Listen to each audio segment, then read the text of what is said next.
Hey folks, it's Ben Greenfield here with a few tips for you for the Grand Colombian Triathlon coming up very soon. Now I want to give you 5 of my top tips for really having a great day out there on the course. Whether you're racing the Olympic distance or the half iron, the full iron, or maybe you're crazy enough to do the super big Mondo iron, whatever it is they're actually calling that.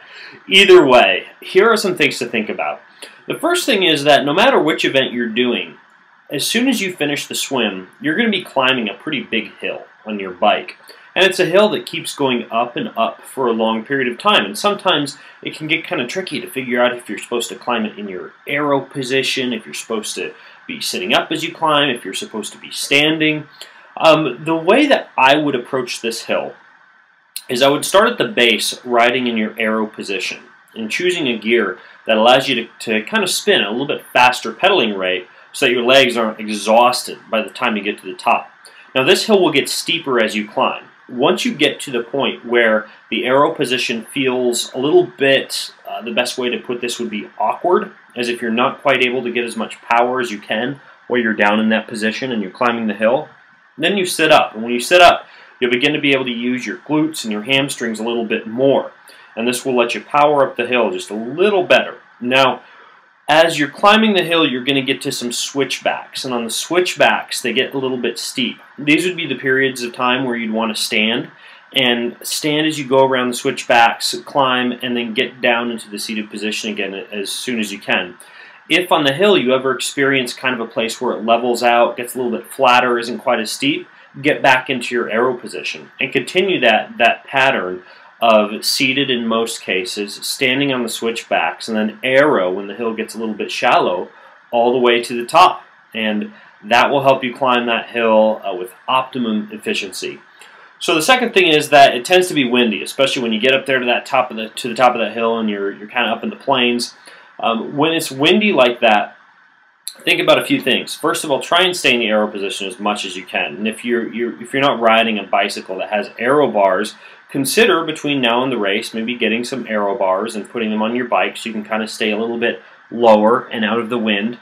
But also think about whether you're on a road bike or an aero bike, about staying really tucked and low as much as you can. And really focus on being in that position, especially when you're riding into something like a headwind. Now, aerodynamics is something that comes into play when you're riding into a headwind as well. What that means is that every time you sit up and you take a drink and you eat a gel and you wave to your friends, all of that can slow you down significantly, especially when you're riding into a headwind. So think about little things that you do while you're bicycling and try and minimize movements as much as possible when you're riding into the wind. The more still you are, the easier you're going to slice through a wind, especially like a headwind. Okay, the next thing would be descending. Obviously, what goes up must come down, and you're going to climb that big hill in Grand Colombian, but then afterwards, you are going to have a fairly quick descent before you come into transition. Now, I talked about how you shouldn't sit up and move around and reach for gels and things like that too much when you're riding into a headwind. Well, believe it or not, that's also important when you're descending and when you're going downhill. And the reason for that is that the faster that you're moving, the more of an effect that sitting up and looking around and moving around a lot has on your aerodynamics. And so if you want to, say, descend a hill as quickly as possible, then you should make sure that before you get to that hill, you've kind of finished all of your drinking and your eating, and your plan on the hill is A, to be able to kind of stay tucked and in an aerodynamic position, and B, not have to worry about eating or drinking, because let's face it, when you're going fast and going around corners and things like that, sometimes it can be a little bit dangerous to be eating and drinking. So when you get to the top of the big hill at the Grand Colombian, kind of have your eating and drinking done with for a little while until you get to the point where that hill levels out. So that means that before you get to that hill, you might want to eat a gel and take a few big swigs of water, so you can just focus on descending once you get there. The next thing is, once you get off the bike, you're going to be running, and part of this course involves running on gravel, kind of off-road on a double track type of trail. One of the things that really surprises me when I watch people run on gravel is how many people don't pay attention to the depth of the gravel that they're running in. And as you probably know, when you try and run or drive or bike in deep rocks, deep gravel, it tends to be a lot harder and require a lot more energy than if you choose a harder surface to run on. So when you get to the parts of the Grand Colombian Run course that have gravel on them, try and choose the parts of the trail that are a little bit patchier and don't have as much gravel. Try and stay away from the deep gravel, as that'll really waste a lot of energy as you're spinning out on that gravel with your feet. So just pay attention to where you're going. Don't run blindly on gravel. And then the last tip, and this is a tip that I suppose you could use for any race, is to race your race. I won the Grand Colombian Half Ironman last year in 2010, and one of the reasons for that is I stuck to my race.